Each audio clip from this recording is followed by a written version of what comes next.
giving this guy. You know, obviously, if you go to arbitration, they're only going to give him a 1-year deal, which, to be honest, I think I'd rather that. That's, give him, bump him up to whatever it is, $4 million, $4.5 million, whatever they give him for a year. I just think that as much as I've been a Stahl sort of cheerleader this year, I think he's at his ceiling, and I think this is the best you're going to see him. And maybe see that again next year, but after that, I really think you're going to start seeing a little bit of a decline, even playing with Panarin. Is the Rangers' long-term plan for Strome to be with Panarin, or, is it Hedl? Your younger guy who is obviously more talented, in 2 years, I'd rather see Hedl in there centering Panarin than Strome. So I would say go to arbitration, get the 1-year deal, and then go from there. Sort of kick the can down the road, or whatever, however the saying is. And that's what I'd like to see happen with him, because I would like to see him around, because he does have the chemistry with Panarin. But I just don't like the idea of giving him a long-term contract, because I think he's more of a, without Panarin, and I do think he's a good player, he's more of a third-line center. I'd hate to pay him and give him a deal for him being more of a second or first-line center just because of how he's playing with Panarin. Gotcha. I kind of agree. I mean, it's I think it's going to work out one way or the other. I think you bring up this is like the unforeseen thing here, just like with everybody in normal life getting back together. But, the financial losses now, I know there's a report, they're going to back. Look, nobody knows when everybody's going to come back. And as far as I'm concerned, I don't think there's going to be any more sports or hockey the rest of this year. That's just my thought. So if it goes a month, 2 months, even 3 months, let's just take a short span. 3 months of financial losses. I don't know. Somebody's obviously a lot smarter than me. The insurance. I don't know how that works. Players' contracts get guaranteed. You have obviously concession stands and all the different forms of revenue that are not happening. And then as a business, the NHL obviously has to operate the same way any other business does, and that they don't have they have their losses and everything else. And I wonder if that affects. I think it's definitely going to affect the financial aspects of not only the NHL but all sports leagues when they come back, and how they may have to negotiate for anything in the future. Oh, absolutely, absolutely. We're in a whole new world here. I mean, I've heard rumors about, similar to when they came out of the lockout, where they're going to offer teams free buyouts, and that'll have a huge impact on the Rangers, where they could potentially get Mark Stahl off the books for free. Yeah. If they decide to do that, or Henrik Lundqvist. You can get one of those two guys off the books. Plus, if they do increase the salary cap, and again, who knows if they will, that's huge. Then maybe I'm like, okay. How does that work, though, Kevin? How does that work? Explain that to me. If the Rangers don't have to buy them out, how do those guys continue to get? How does it work with the contracts and everything else?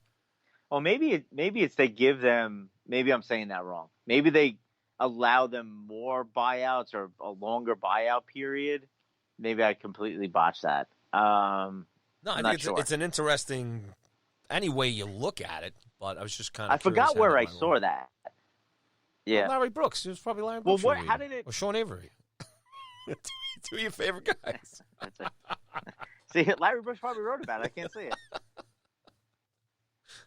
But, they did that with Brad Richards, right? Coming out of the lockout, where they offered them the additional buyouts. I wonder if they're going to do that the same now. I'm trying to see how that worked. I'm trying to look it up here. So one way or the other, Stromer's, unfortunately, we can't see how things end this season and then, next year. Because who knows? Those guys may have already made a decision on him anyway, as far as what they're going to do. You know what they did? You know how they worked it? It was they had to pay him, but it didn't count against the cap. Okay. Gotcha. All right, yeah. The Rangers used a compliance buyout, meaning they suffer no salary cap penalty. All right, but they still got to pay him. The guy still yeah, gets exactly. paid. Yeah. Okay. Yeah. All right, that makes more sense. So yeah, it'll it's going to come out of Dolan's pocket, but it's not going to count on against the salary cap. So that's how again, I don't know if they're going to do that. But if they do, like, think about that. Think about if you could just take Stahl's contract off the books. Oh, and for the next forget about it. Happy days. Yeah, I mean, I don't know if they're going to give him 2, but if they give him 1, which guy? I mean, for the next 2, they have the contracts for another year. I mean, you could just take that off. Then you don't have to worry about a guy like DeAngelo, who I wouldn't mind giving a longer-term contract at a big, he's going to command a big salary here because, I was reading up on that too. The Flames had given that guy, what's his name, Rasmus Anderson, a 6-year, $4.5 million per contract. And he he ended the season with 22 points. DeAngelo has 50. So, how much is DeAngelo's going to be looking for? $6 million a year. Oof. For 6 years. Yeah. Good to be in the NHL these days, man. And all you got to do is put up 50 points. All right. Yeah. Well, I mean, look at the difference there. I mean, and Anderson's 23 years old, and DeAngelo's 24. So comparable age-wise. And DeAngelo's more than doubling his point production. So he's going to be looking for 5.5, at least $1 million more, $1.5 million more a year, and a long-term deal. So, if the Rangers are able to buy out Stahl or Lundqvist and it not count against the cap, they may be willing to give him that. I understand it's only a year on it, but that. Next year is the year that they're going to have a little bit of difficulty because after that, a lot of contracts are coming off. So maybe it's easier to fit DeAngelo, in. So, like you said, there's so many variables right now. You almost can't do this stuff in a vacuum because there's just so much going on. Yeah. Well, we're really going to have to get some smart hockey people on the show, maybe, who know what the hell they're talking about. Because the other question is if this Come on, Paulie. I think I sound like I know what I'm talking about. I got Google here. I'm looking it up as we're talking. Here's another question: if the season is canceled, right, and is it considered a year for these players? Is this Shesty's rookie year? Who knows? Yeah, they're gonna have to figure that stuff out. Well, I think that has to do with games, how many games you play. Not so. The games are gonna be the games, whether it's an 82-game season or a 70-game season, whatever it ends up being. So, I think he'd still be a rookie next year. He would have been a rookie next year, I think, regardless. Yeah. Right. I don't know what the number is, and I'm not Googling that right now. I'm not. You don't have to. I'm just pondering. I actually, I'm grabbing my chin, going. All right, well, I mean, Shesty's, Shesty. I mean, the guy you really got to get signed here and locked in long term is Georgiev. So. Oh, of course. Yeah. So trade that guy immediately. Yeah, and again, that goes back to the buyout. If they have one of these buyouts and they use it on Lundqvist and then Georgiev and Shesterkin are your guys, which is, look, if that's available, I think that's the way they need to go. But they have to sign Georgiev, and Georgiev's getting whatever he has right now. What's his salary right now? $180 in rubles. What are we looking at, man? Yeah, that's right. Yeah, he's less than 800,000, 793,000. So he'll probably get a bump up to $1 million, $1.5 million tops. Yeah, let's go. Fire him up for $1 million. Buy out Lundqvist. Let's go. Now we just need games. Now we just need this virus to go away. They're still playing the KHL, right? They haven't stopped, right? I know. I don't think Russia has anything. I don't know what is going on over there. Again. Yeah, I know. Well, that's right. Yeah. I mean, and China only has 2,000 deaths. No. Yeah. Well, a report just came out that there's a second wave of.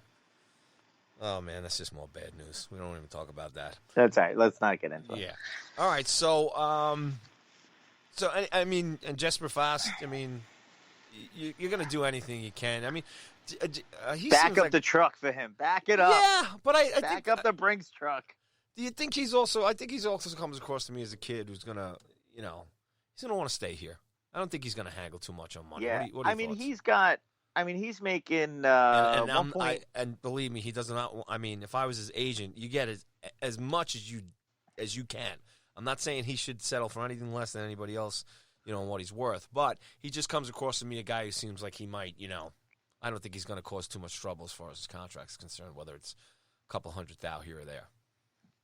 I mean, he's 28 years old, $1.85 million cap hit. That's a where do you get him? 2.5 for 4 years. That's it. I'm pulling that out of my ass. I don't know. I'll call up Gordon tomorrow. I'll talk it over with him. 4 years, $2.5 million per. We're like every other agent in that movie that Tom Cruise was in. who wasn't Cuba Gooding's agent. That's right. Who's coming with me?